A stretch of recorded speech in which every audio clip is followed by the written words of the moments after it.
So my internet crashed out, kicked me out, and we were just sitting here. Well, you guys were sitting here. I was not sitting there. I was sitting here in my seat with no access to the internet. And that's why it's taken so long for us to get back online and be live now.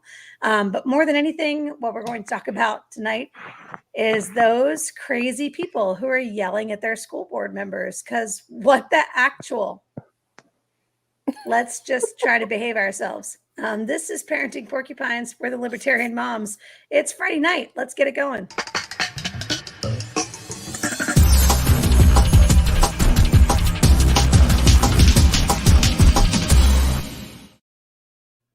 For a while there, we were doing Saturday nights. And now, if you're wondering, why are you doing Friday nights?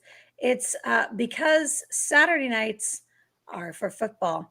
And so tomorrow night is Clemson homecoming. We'll be, my family will be at Clemson game. And, most of us will probably be hammered by this time tomorrow night. So we're not going to get on the internet at that time. We'll do it tonight instead. This is Parenting Porcupines. We're in season 3? We're at season 3 now. And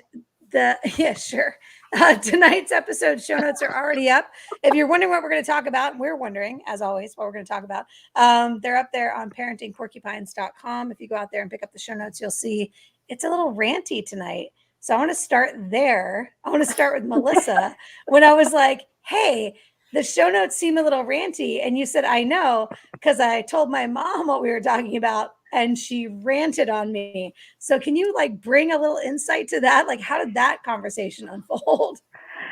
I was driving to get my youngest from school, and I mentioned that we were recording tonight, podcasting, whatever we're doing here. And that we were going to, and she said, she watches it, and she was saying how much she liked it. And she asked what we were talking about tonight. And I said, we're talking about people going bananas on school boards and just how everybody's lost all sense of not decorum, but perspective. Everybody's gone insane. Both sides of the issue. Everybody's just screaming. And she started ranting about people going bananas about the schools. And she literally said, okay, well, I didn't want to talk politics, but now we've done it because every conversation ends up like that now. She's like, I don't know why, you just can't help it. I'm like, okay, Ma. Oh, and then we moved on. But even my mom, she's like, she has no desire to talk about it. But when it comes up, it turns into a rant because everybody's insane. Okay, so pretty much. So yes, not arguing. Everybody's insane, but so I think though, and maybe I'm contextualizing in that weird sort of journalism way we have now, but I think maybe your mom's getting at we're being made to feel like that every choice, every conversation, everything is a political mechanism, right? Everything is, are you team red or team blue? And you're either for us or you're against us. The polarization is real in a way that it feels invasive and it feels frustrating. And it feels like, where can I go and talk about something that's not going to make me feel like I'm on the wrong side of the red-blue spectrum? Should school conversations be that way? Melissa said everyone is insane. We have a viewer that's just agreed with you. Everyone is insane. We've all lost our minds. But here's the thing, though, Melissa here and the other one. If everybody's crazy, then nobody is, right? Then we're all simply living the same experience of complete ineptitude, quite frankly, right? Is this insanity or is it just not knowing what to do?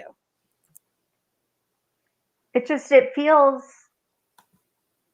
I think the feeling, I'm going to say normal people, I'm going to jumble myself in with the normal people who can be rational and have a nuanced position are just shouted down on both sides that no, it has to be all or nothing. And it's really, really frustrating because I can be anti-mandate and pro-vaccine and pro-face mask, but anti the government tells me I have to put this thing in my body. I'm going to a concert in a few weeks. They require proof of Melissa Etheridge, and I'm so excited. Oh, I love her. She gives a fantastic show. I've never seen her. I've been a fan since I was literally 8 years old, and I cannot wait. She's amazing. You're gonna love every minute of that. I know. They require proof of vaccination or a negative COVID test to get into the venue. I'm vaccinated. I refuse to show proof of my vaccination to do anything because it's none of your fucking business. So I will go and get a COVID test and bring it with me, even though I'm vaccinated, because I don't think it's anybody's goddamn business. But, you know, you can be pro-freedom and still think that people should do the smart thing that makes sense and be responsible. But I love you for that because we had that conversation last time when I was like, shit, not me. I'll whip out that paperwork as fast as they need it from me. If I go to Death Valley and they're like, show me your vaccine, I'd be like, fuck yeah, I'm vaccinated. See, I'll be like the Wayne's World people with the like backstage pass.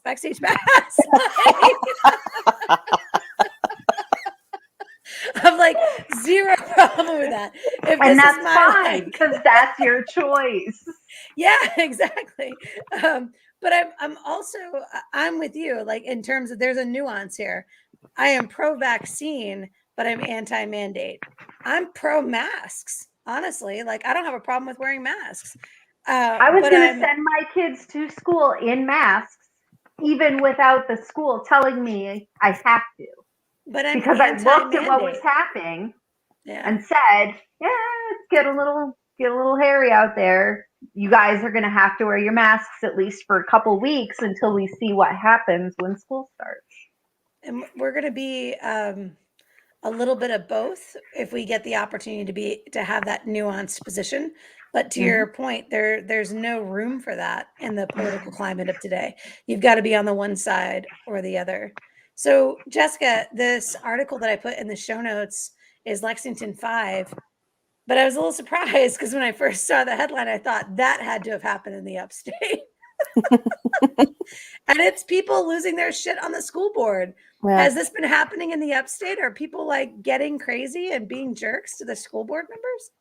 I'm sure it has. I haven't heard of any instances like that. But in 2020, and I linked this in the show notes, in 2020 during the election, there were a bunch of parents who were just so fed up with the school board. They were like, screw it. We're going to run for school board. And so like parents were actually running to fill the seats, which I thought was interesting because that's, really what we should be doing, right? If we don't like the way something is going, we should get involved and change it from the inside as opposed to just standing around pointing fingers and screaming at people. But I haven't heard any instances like what happened in Lexington of happening here, but I'm sure it has. I do know that people have like gone off on my kids' elementary school. I'm good friends with some of the office staff, and one of them was telling me like the first couple of weeks of school were pretty rough. Like just parents would come in and they were just being really nasty and rude. And I don't think it's gotten much better with, time, which is unfortunate. So, because it's not their fault. They're just there to do a job. But yeah, I don't know. I don't agree with treating your customer service reps bad ever, right? So Verizon screwed you one way or the other, DirecTV screwed you one way or the whatever. You're on the phone with somebody in the Philippines and you're super nice to them. Like, look, whatever you can do to help me out would be awesome. We're not going to be those people. In our house, we're not those people, right? Right. If I'm frustrated with the school board, I'm going to probably go in and listen to what they have to say and ask questions in a rational and grown-up kind of way. And then, get their feedback and possibly run for office to replace them if I think that they're incompetent. But all of those are like rational grown-up behaviors as opposed to what we're seeing, which is this temper tantrum, viral kind of loose cannon craziness that is just like, where are the grown-ups right now? And I think that's probably more than anything. Like every time I see one of these things, I'm like, where are the grown-ups in the room? And unfortunately, some of these are forcing school board members to quit their jobs and walk out. Like, look, I don't have to put up with this shit. I'm here, I'm serving at the pleasure of the community, and I don't have to put up with this. And you got to think like, and this is what James Harrigan said on Words and Numbers about it. He said, you get the government that you deserve. If we're electing people into office and then we're treating those elected people like they're garbage for having stepped forward when we did not, who's going to fill their space when they're gone, right? Yeah. If anybody. So like, I'm really frustrated by that piece of it.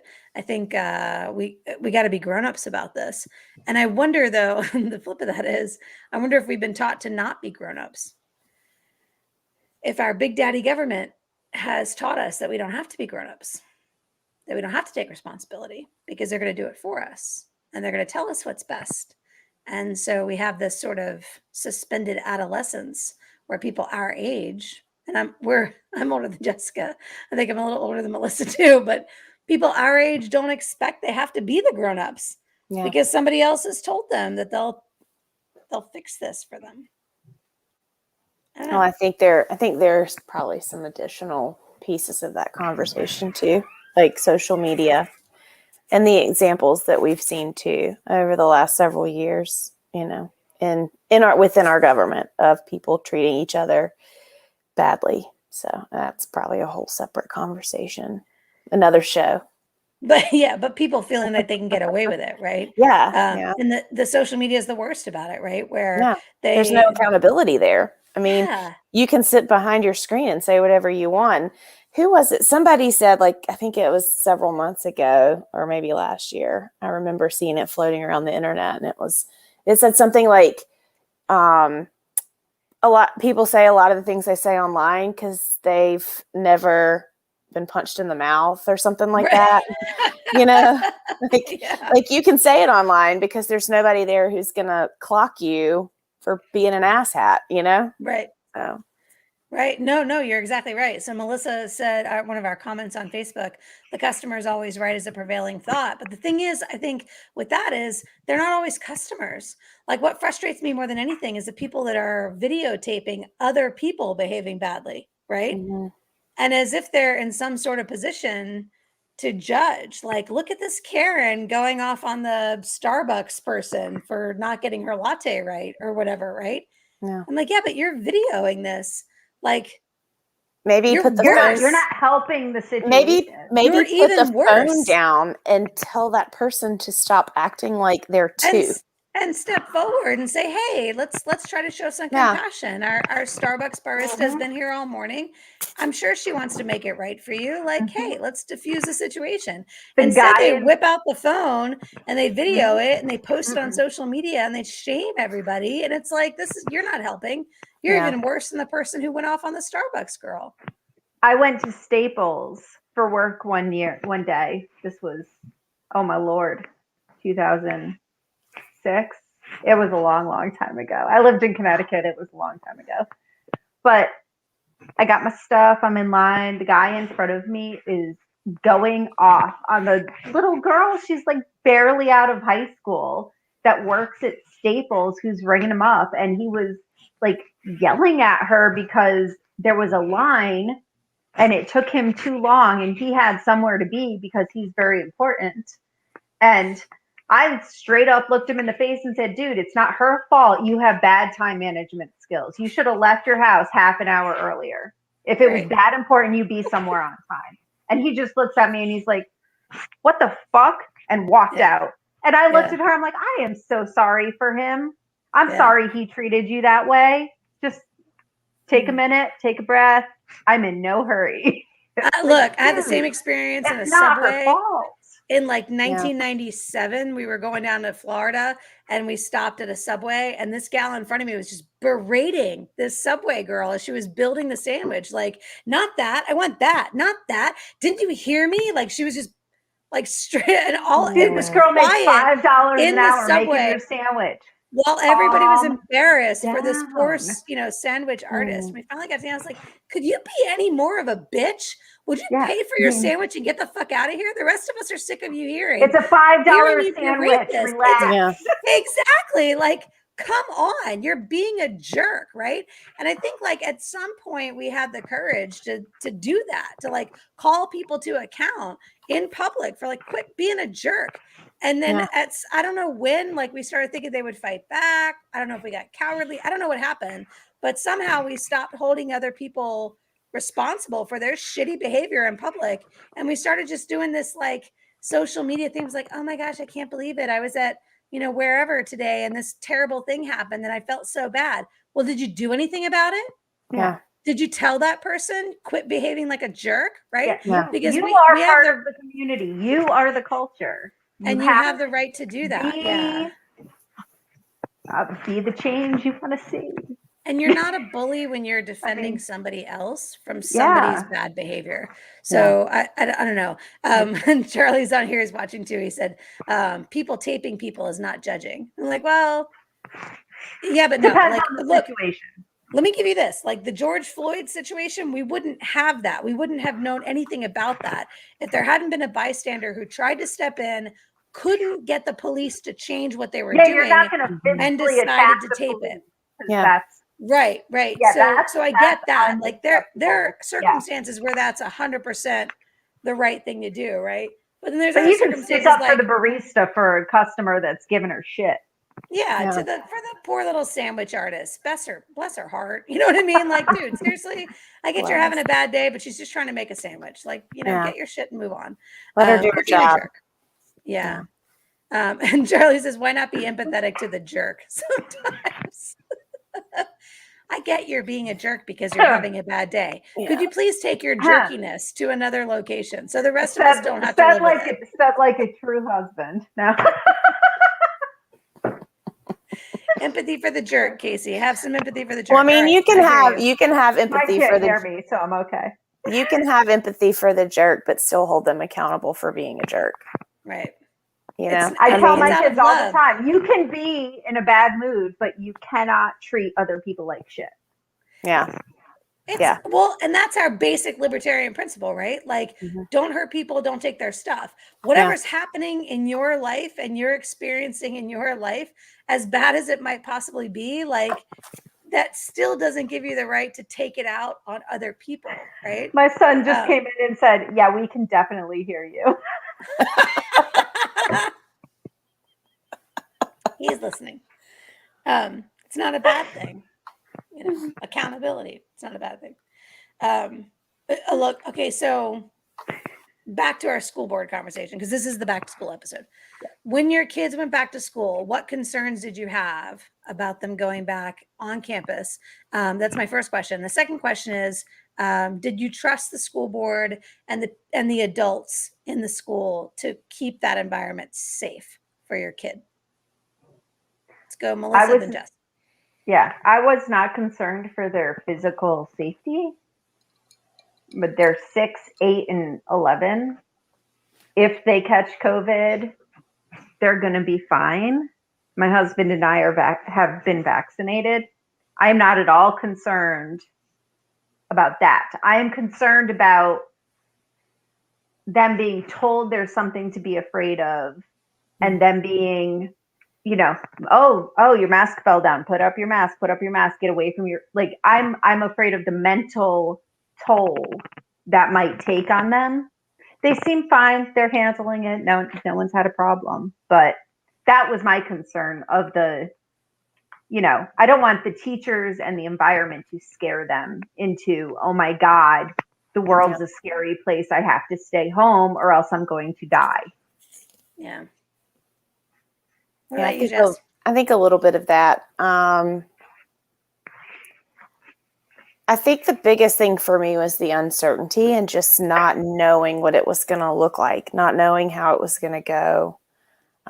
Last year was very hard for both of my kids. Jackson started 6th grade, which everybody knows that jump from elementary to middle school is tough under normal circumstances. And so last year was a little tough for him, and he's a very well-adjusted kid.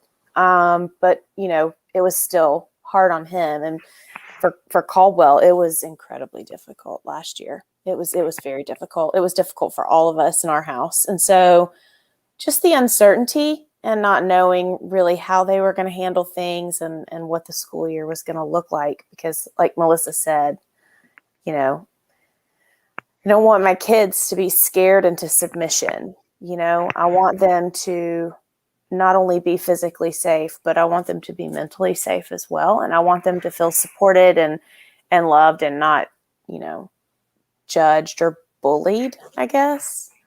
Yeah, it's my final answer. No, I'm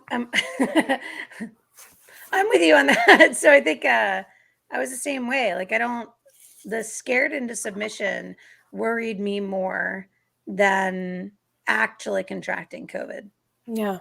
I mean, the idea that Holly would feel like she has to mask up because she's unsafe or she's somehow not contributing to her community, or she's not caring for her community, or she's being judged as a certain kind of person because she's not wearing a mask, like all those anxieties, like middle Yeah. school's so full of so many other anxieties, like add to that all this mask political crap. Like it just felt like too much. We dropped her out of 7th grade. We did homeschool for 7th grade, a gap year. And then we went to the Connections Academy for 8th grade. So she stayed home for 2 years. And now the question is, what does it look like for her to go back on campus into a classroom with a lot of people around? And how does she focus? And how does she get her work done and know what's expected of her? And all of those are issues that are unrelated to COVID, but they're sort of caused by COVID, right? Like we kind of took advantage of the opportunity to bring her home and work from home over the last 2 years. But I definitely am worried about this submissiveness that we're seeing, where people are willing to accept this I guess, infringement. Maybe It's a blind acceptance in a lot of ways, because a lot of people are not they're not accepting these things, and they're not taking these actions because they honestly feel like it's the right thing to do. They're doing it because they've accepted that it's the right thing to do because that's what they were told. You know, they were told over and over and over and over and over and over and over and over. And so it's just like, eventually you tell somebody something enough, they're going to start to believe it. Right. Mm-hmm. The CDC. Okay, hang on. Letters, lots of letters. The CDC. So I read on Facebook today, there was a post from S3E11 Back that said, you know, the CDC recommends booster shots for people over a certain age, people in high risk medical groups, and people who work in schools and high contact jobs. And I'm like, no, wait, now everybody's like, oh yeah, when can I get my booster? I work in retail. I'm a teacher. I need to get my booster. I need to do it because the CDC, the DHAC says the CDC says that I need it. Well, the CDC review panel said you don't need it. But the CDC overruled their panel who reviewed the science and said, oh no, we don't care what you say. People need it anyways. So it's even the science is political. Mm-hmm. Yeah. Because CDC the question is making recommendations against the recommendation of their scientific review panel. Yeah. And at some point, we know that every decision that the government makes benefits somebody. The government. and more likely that benefit is not the citizens, right? Yeah. It's whoever's it's not paying. you and me. It's whoever's paying for that decision. So there's somebody who's benefiting from that decision, and it might be the vaccine makers. It it could be anybody, right? But there are people who are making money off of this in the same way that people were making money off of the Afghan war, and the same way that people made money off of 9/11. I mean, all of these things that happen where the government steps forward and comes up with some kind of standard, this is the way things are going to have to be, somebody's making money. And I think we're, more than anything, if we're worried about our kids going back to school because they're actually going to be safe, then the second question becomes, why do they have to go back to school at all? Why can't we find some other solution or some other way to make this work, some other way to get them educated? I know people whose kids have been in public school for 11 years. One of the gals, her kid is graduating early. Not only is she graduating a year early, but in this last year, which is her 11th/12th grade year, she's only going to school for half a day. So she did enough work in the first 10 and a half years that she really doesn't have to be there at all to have earned what she needs. And this isn't maybe an anomaly, but I don't think that's true. I think there's a lot of students that are getting through the schoolwork they have to get through. And I think that the standard, like, this is the system, this is how it works, this is how we've done it forever and ever and ever, and that makes it the right way to do it. The idea that then we could have an opportunity to question it, which we did last year when COVID happened and everybody went home. And we really should have in January started looking at like how school can be different and what should look different about school. And instead of doing that, everybody went, please, let's just go back to normal as fast as we possibly can. So I'd like to just interject. If you're interested in how school can be different, check out Larry Sharp. He ran for governor of New York. Yeah. His education plan was incredible. K through 10. You graduate at 10th grade, you got 2 years. You can go to vocational school, you can go to college prep. The student gets those 2 years worth of money the state would have spent on you to go pursue what it is you think you might want to do. Because 11th and 12th grade, you know what I did 12th grade? Jack shit. I sat around waiting to graduate. It was the funnest year of my life. I didn't do any schoolwork. It was basically a party year. And that was in the 90s. And that was in the 90s. We're talking 20 years ago, like, not to age us both, but 20 years ago, 12th grade was a useless year, right? Mm-hmm. And that means 20 years. 11th grade wasn't much better. Has persisted well past what it was supposed to be for at least, as we can count, 20 years, right? And yet there's no conversations around changing that. There's no conversations around reducing the number of years that kids are compulsory educated, right? There's no conversation around saying like, okay, well, my kid did very well in online school last year in distance learning. I loved having them home. I'd like for that to be a school supported option. Or, there's none of this like alternative schooling conversation, because the dominant conversation is teachers are afraid, so your kids have to wear masks. And oh, by the way, back to normal as fast as we possibly can. And I just think it's bullshit. Like, I'm frustrated by it. I don't even want to send Holly to high school in 9th grade, because I'm like, there's so many better options for you. Like, there's so many better ways for you to spend your time. I just want to like relieve you of the pressure of having to do this like 9th grade garbage, because that's what it feels like to me. See, all my kids go to charter or magnet schools, so we chose the schools my kids go to, and they all love it.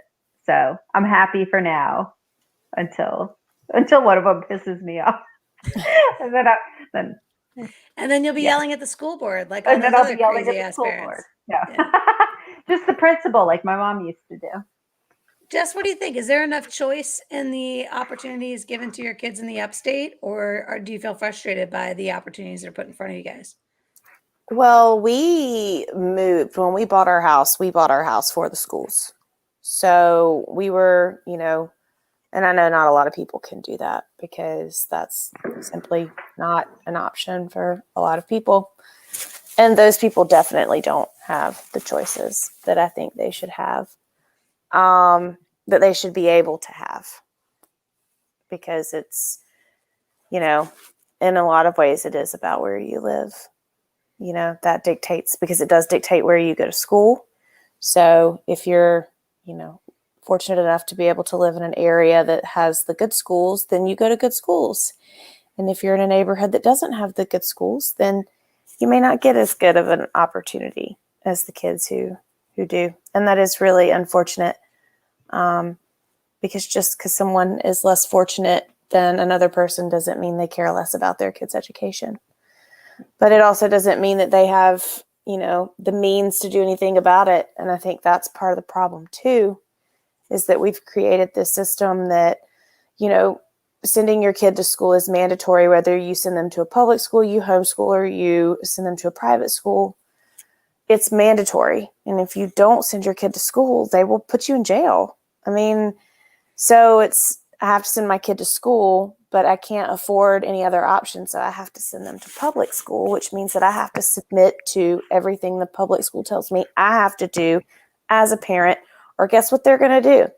They're going to call the state, and the state's going to send somebody out to my house, and they might take my kids. They might put me in jail. It's just this vicious cycle.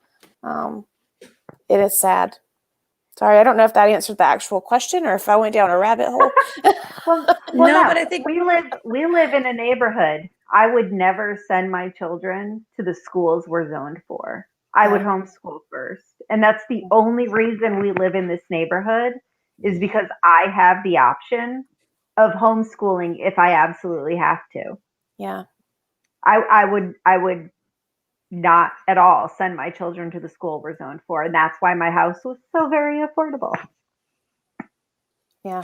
But I think it's a rabbit hole worth going down, though, Jess and Melissa too. Like, I think when we think about the system, right? The system begins with good intentions. It always begins with good intentions. The road to And we hell is say, paved with good intentions, right? Isn't that what they say? Sounds good on paper. That's 100% what they say. And we start out, as a community trying to figure out what's the best way to educate children. And we want to make sure that kids get educated. And so we want to make sure that those parents who would not do the best thing for their kids are compelled to do the best thing for their kids by sending them to school, because school is the best place for them. At least that's what we think at the beginning, right? And by we, I mean like collectively the American people, right? So this is 100 years ago to 150 years ago.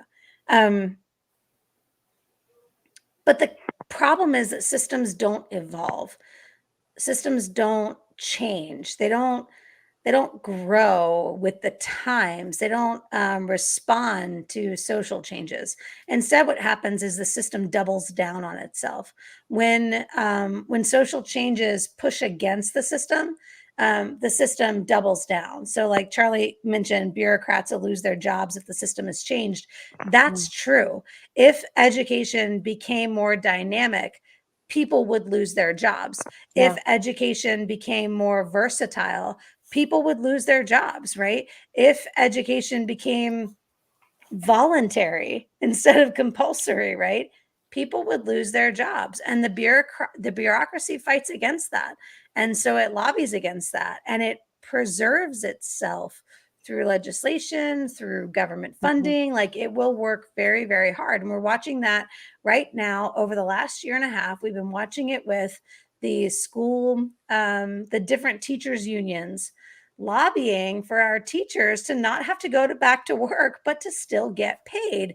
And I got to tell you, I have friends that are teachers, and I love my teacher friends. I really do. But if you're not working, you don't get fucking paid. Like, period. That doesn't work in any, like in the military. If you don't work, you don't get paid, and they own your ass. Like, there is not a job on the planet where if you don't show up and do what you're supposed to do, you still get paid. So I don't understand why that's even part of the conversation there.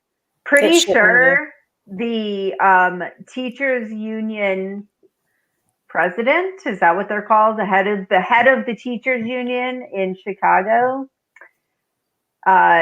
This was 2020.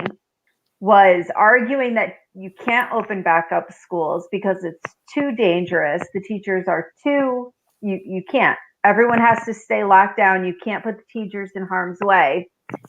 Attending meetings from the beach in Puerto Rico while on vacation in the middle of a pandemic because it's too dangerous for teachers to be in public. But you can go on vacation in Puerto Rico. That's not dangerous. That's fine. Yeah.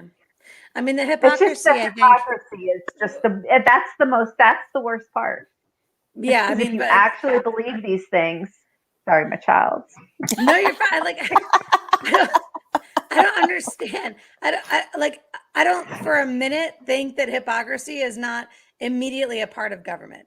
Like it's immediately a part of that. From the minute that the government says you got to do this thing and then they don't do it, from the minute the government says like we're going to do this, but they have no idea how to pay for it, like hypocrisy and government are becoming synonymous to me, right? Like Yeah. in terms of like these are the exact same thing. There's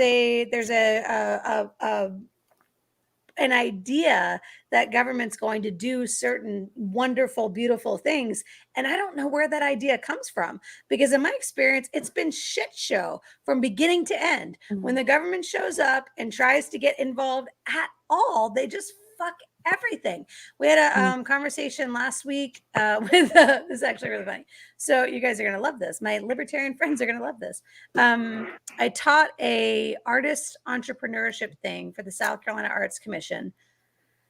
I have some mixed feelings about the South Carolina Arts Commission. I do think that artists need money and we do need some sort of centralized way to identify artists and fund those artists. I do agree with that. I'm not sure government's the way to do it, but however, it exists. A collective of some sort needs to be. Correct. And it exists. And so I'm going to participate with the apparatus in its current form, right? We have taken, my radio show did in fact take a grant from that organization. So I'll pursue that, right? Okay. So in this session, one of the other presenters worked for the city of Columbia. And one of the questions from one of the artists was about paying taxes.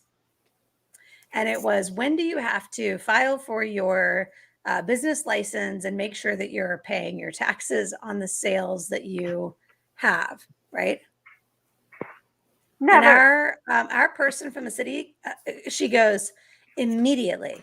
You should immediately get your license. You should Before you sell immediately anything. recognize. And I was like, I'm just going to disagree with you here. And I'm going to go with this.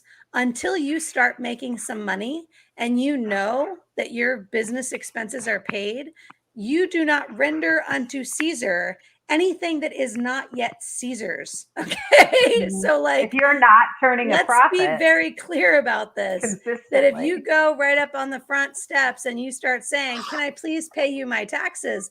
The city of Columbia is going to take your doggone taxes and they don't care how much you've been able to earn. They don't care, right? Yeah. But on your side, you're trying to build a business. And the bottom line there is you cannot build your business if you are constantly giving somebody else every dime you've made. So I would, for as long as you possibly can, keep your own doggone money and let the city of Columbia just do without until it becomes time where you feel like you're ready to make that, really. And I go, I'm not saying don't pay your taxes. I'm just saying you got to make some money first. Come on. Go sell something first. Where was this conversation? I heard a conversation. I was part of a conversation. When you start, I don't know what it was. When you start a company, you've got 3 years. No tax-free 3 years to make it work. And then after 3 years, there you go. I wish that were true. Yeah, but it's not. I don't know what conversation. Who was this with? It might have been Casey Crow. Well, I think here's what I would say. But that's what they should do to encourage entrepreneurship. Well, yeah. No, that's how it should be. Open your business, register your business. You've got X amount of years. That's how it should be. Your real business. And here's the thing: they're probably not. They don't have the resources to hunt you down, right? And so you probably do have about 3 years. And if you're building your business in a steady way, till you start making some real money, and that then they miss, and they start taking notice of you, right? But yeah, the idea that like the very first thing you do when you start your business is to go and Get your tax ID. Charlie says the words and numbers Oh, is that what it podcast probably is? Because I love first them. 3 years. But yeah, so I would say it is probably like until they really take notice of you, and it probably takes 3 years to really get that big enough, right?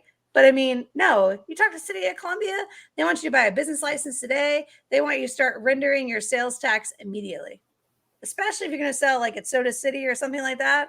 I mean, I got all kind of middle fingers for that. And I love me, the City of Columbia people. Like, don't get me wrong. Like the people they really do want to help small businesses, but their response to like, when do I have to start paying taxes is like immediately, right away. Yesterday. If you sold a book yesterday and it's the only book you sold today, we expect 6% of that book sale. And I'm like, screw you. You didn't write the book. You didn't publish the book. You didn't put my ass out here on Main Street. Like you've done nothing. You've done nothing to support this book at all in any way at all. Zero. So you get nothing. Like until you've given me something, then I will give you back. You went to public school to learn how to read and write. Oh, for the love of God. No. Just no. Well, that's the reasoning. You use their roads to drive to your publishers. No. So you I went to owe school in them Fairfax something. County. If I need to send Fairfax County my 6%, that's what I'll do. But I'm not to Richland County. No, friends, no. All right, we're at 41 minutes. I know I just said it on the internet. Like, hey, guess what, Richland County? Yeah. So on the internet. We're at 41 minutes. We were talking about going back to school.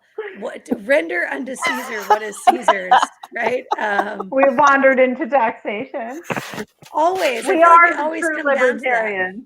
But this maybe next time we'll talk about back to school.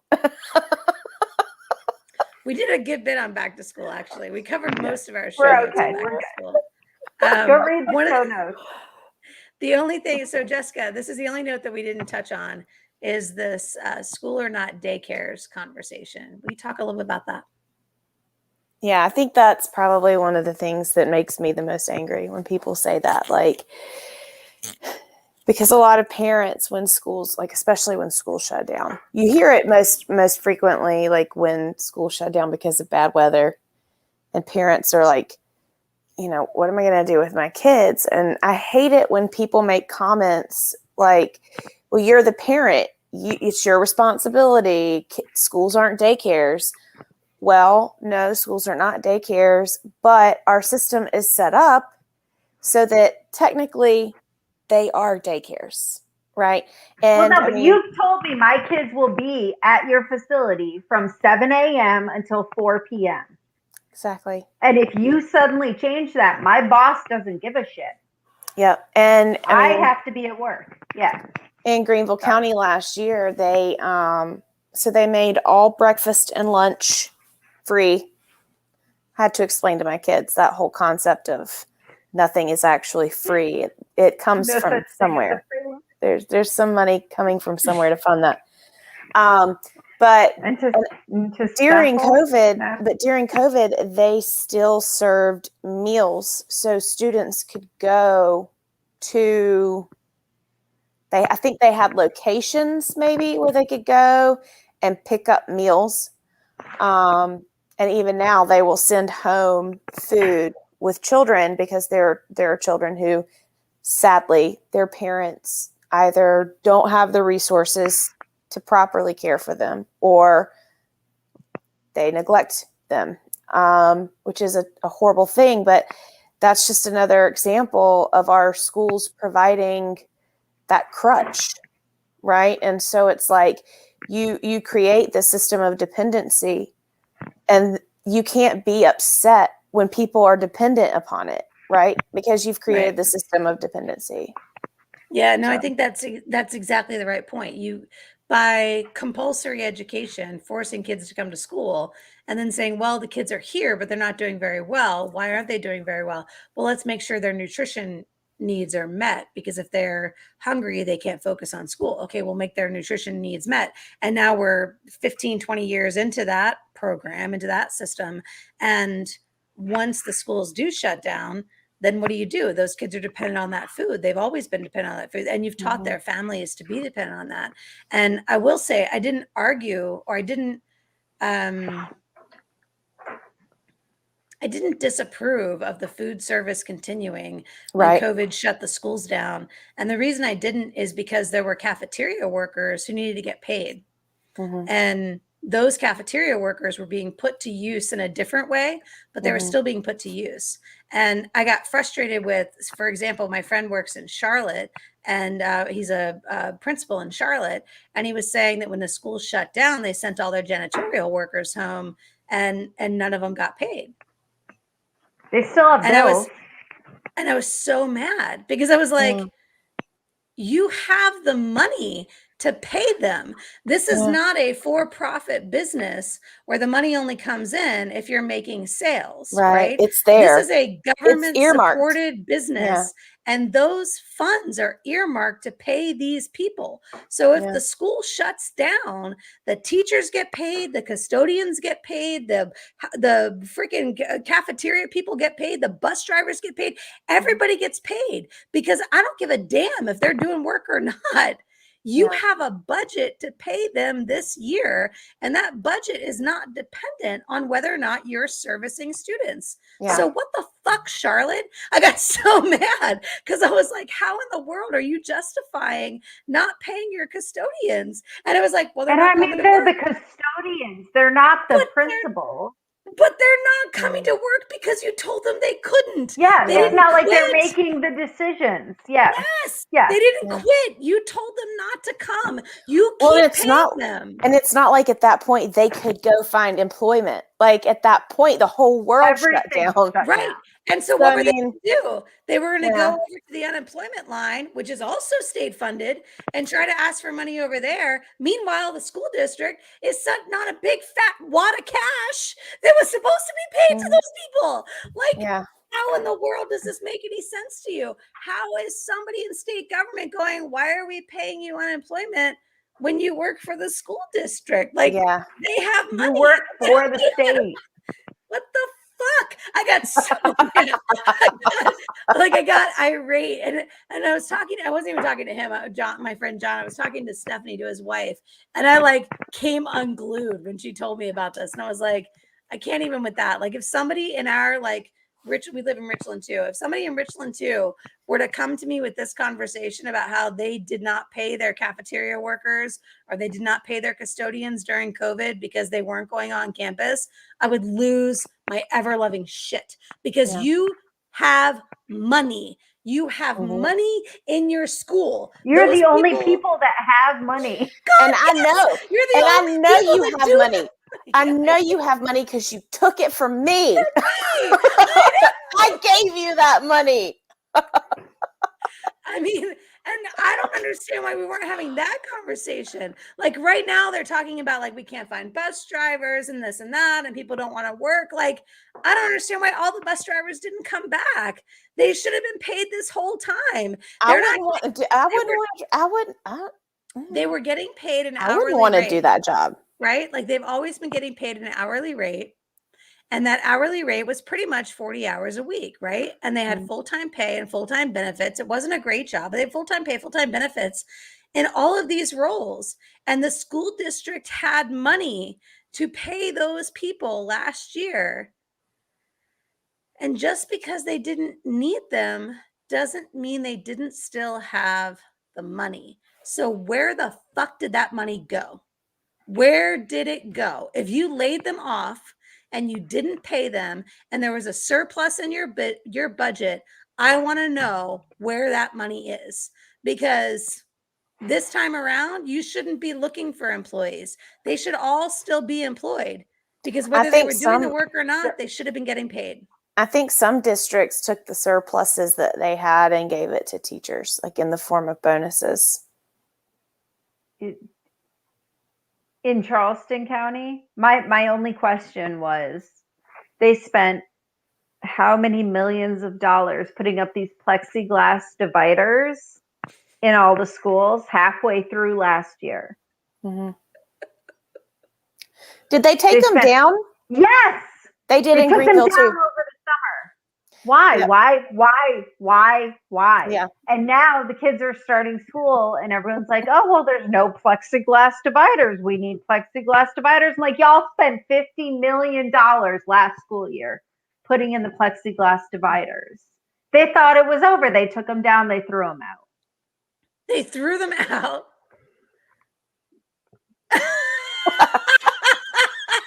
I can't. And now everybody's screaming that the teachers are screaming that everybody's going to get COVID and they've got no protection, no plexiglass dividers.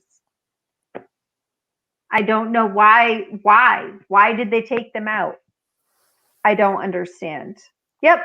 They spent 6 months putting them in, used them for 4 months, and spent 6 months taking them out.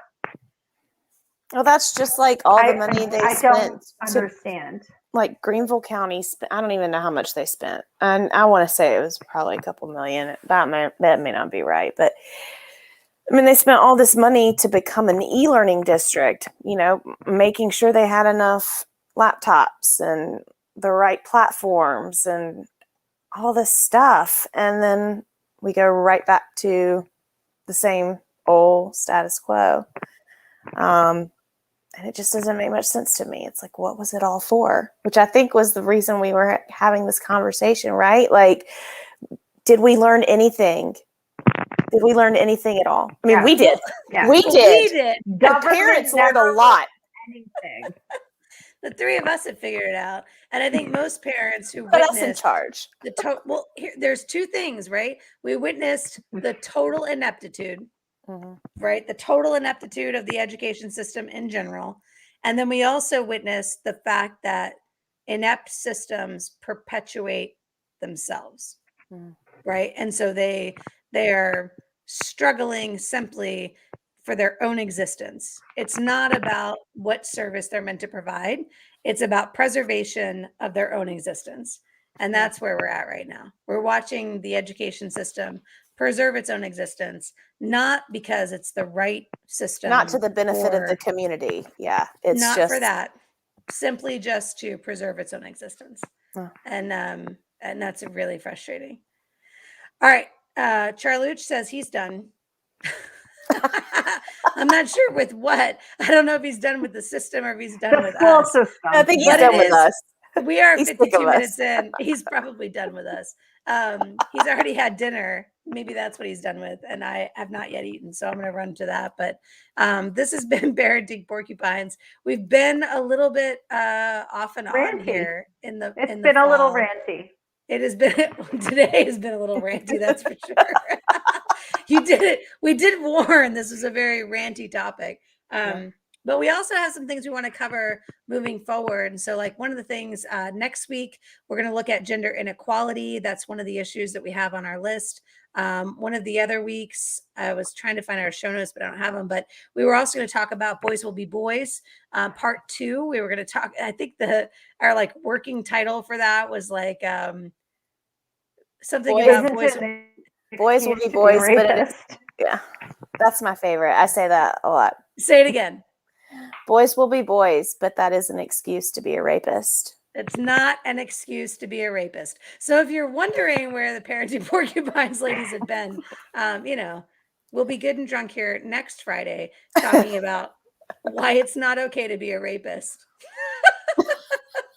as part of our forever and interesting libertarian commentary. Say goodbye, ladies. Bye, y'all. Bye.